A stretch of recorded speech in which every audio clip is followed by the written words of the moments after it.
जय भीम, नमो बुद्धाय साथियों।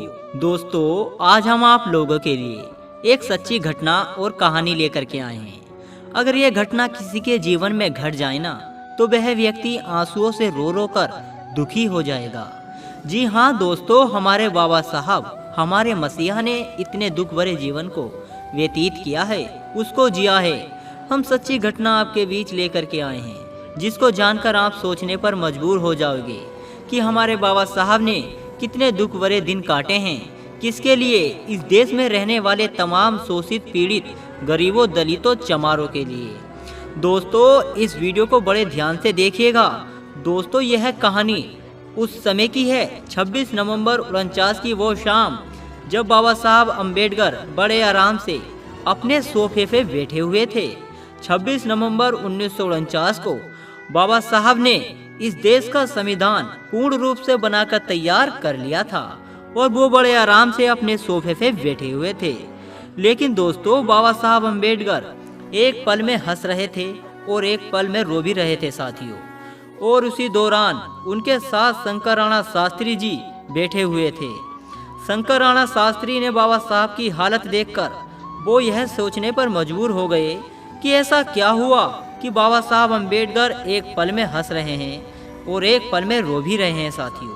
उसके बाद शंकर राणा शास्त्री ने बाबा साहब से पूछा कि बाबा साहब, क्या हुआ जो आप एक पल में हंस रहे हो और एक पल में रो भी रहे हो? तो फिर बाबा साहब ने बताया कि शास्त्री जी, आज मेरा संघर्ष पूरा हो गया है।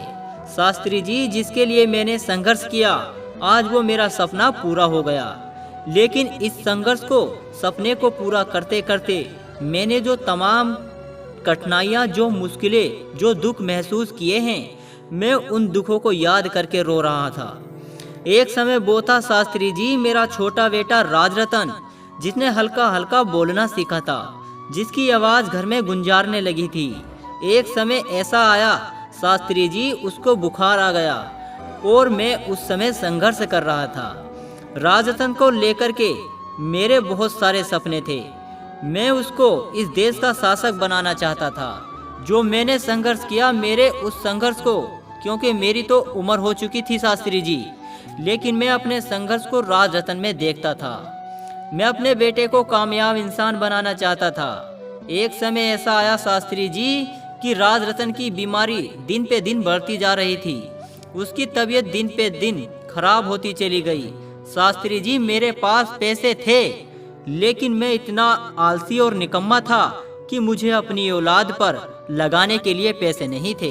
मेरे पास जो पैसे थे, मैं उन पैसों से अपनी पढ़ाई पढ़ सकूं और इस देश में जो शोषित, वंचित, पीड़ित समाज है, उनके लिए कुछ कर सकूं।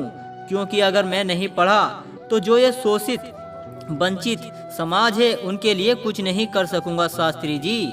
और मेरे छोटे बेटे राजरतन की बीमारी दिन पे दिन बढ़ती चली गई और एक समय ऐसा आया, उसको गले से लगाने के अलावा मेरे पास कुछ नहीं था। शास्त्री जी, मेरे बेटे की बीमारी दिन पे दिन बढ़ती चली गई और मैं उसको अपने गले से लगाकर बैठा हुआ था, लेकिन उसकी कब मृत्यु हो गई मुझे पता भी नहीं चला। शास्त्री जी, वो दर्द, वो तकलीफ आज मैं महसूस कर रहा हूँ। और जब समय बीता, जब लोग इकट्ठा हुए और जब लोगों ने मुझसे बोला कि बाबा साहब, अब राजरतन का दाह संस्कार करना है, उसके लिए नए कपड़े लाने के लिए थोड़े पैसे दे दीजिए।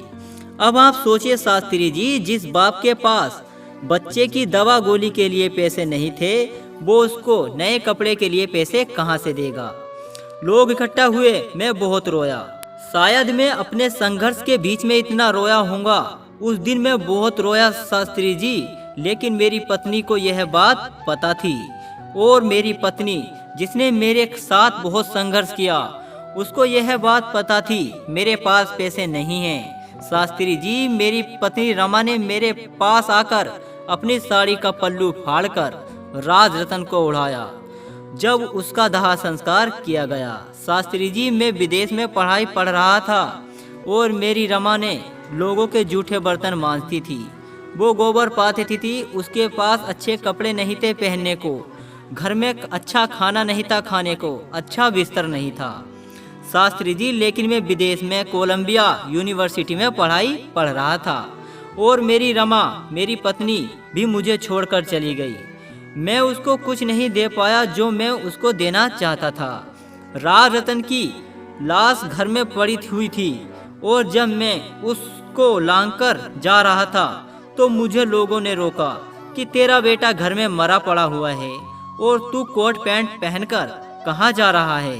लेकिन शास्त्री जी, मुझे गोलमेल सम्मेलन में जाना था और मैं अपने बेटे की लाश को लांघकर गया और यह कहकर गया कि आज मैं अपने इस बच्चे के लिए रुक जाऊंगा तो शायद आने वाले जो राज रतन हैं मेरे समाज के, वो मरे हुए पैदा होंगे।